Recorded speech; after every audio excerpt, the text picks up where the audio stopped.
gas are you using? Camp fuel. And nitrogen. Nitrogen. Yeah, for pellets.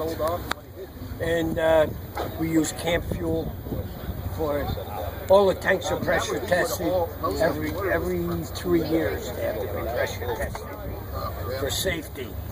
And there's other tanks. There's a small tank there we use for the small fire, right? Because in order to get the big fire, you got to have primer, just like your stove. And once the primer's lit, which comes out from inside the pipe, right? And then we just open these up, and that's where the big fire comes from. Now, is that atomized fuel or is that gas? Fuel, yeah, it's atomized for the small fire. And it just pours right out with the nitrogen.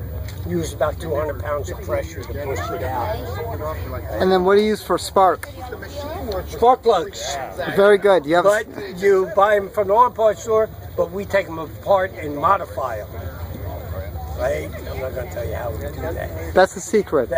And I want to live. I don't want to get killed. They have to, we take them apart, right? Modify them, put them back together, and then the diode, we cut that right off. It's gone, right? Because now what they're doing, they're messing around trying to get their ground, and the spark plugs are really loud. You can hear a couple blocks away sparking. That's how bad it is.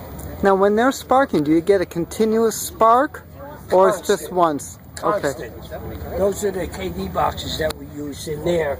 That's where we get the spark. Each box, there's one for each plug. And there's 10,000 volts coming out of them boxes. We bought them. You can't even buy them. They don't even make them anymore. And we modify them too. We take them apart and modify them. And we get 10,000 volts out of each one. So they run constant. Right? There was at one time like 12 of us that used to do this. Now we're down to like 7. Well, some of them passed on. You get old and you retire like I did. Nah, couldn't be. I retired 2 years ago, yes. But you're still out here throwing flames? Oh yeah, I'm still, I'm part of this association. And in fact, the girl drives that car right there. That's her right there in the wheelchair. Right? And we keep constant tabs on her. If something goes wrong, we're right there, rip her right into the car. And she has no fear. It's unbelievable. And this is her father's car here. Right? Oh, she grew up with it. Car here, and that's her mother's car down the end.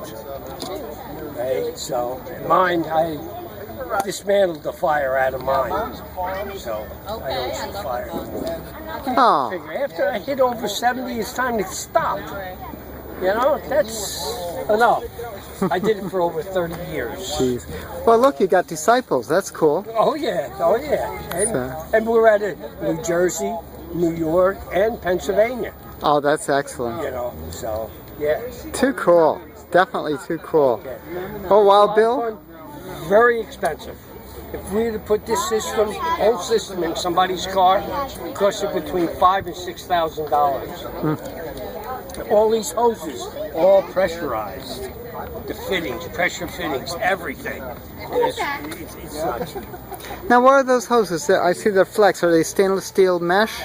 No, these are all hardened rubber okay. hoses. Right? And all the, even these gauges right here, they're a few $100. The one in his is like $800, just for the gauge. You know. That's wild. Yeah. Oh, excellent, Wild Bill. I do appreciate it. Thanks, no and thanks for passing it on. Yes. This is Pam at NortheastWheelsEvents.com at the Bloomsburg Show 2014, speaking with Wild Bill. Oh, Flames Are Us.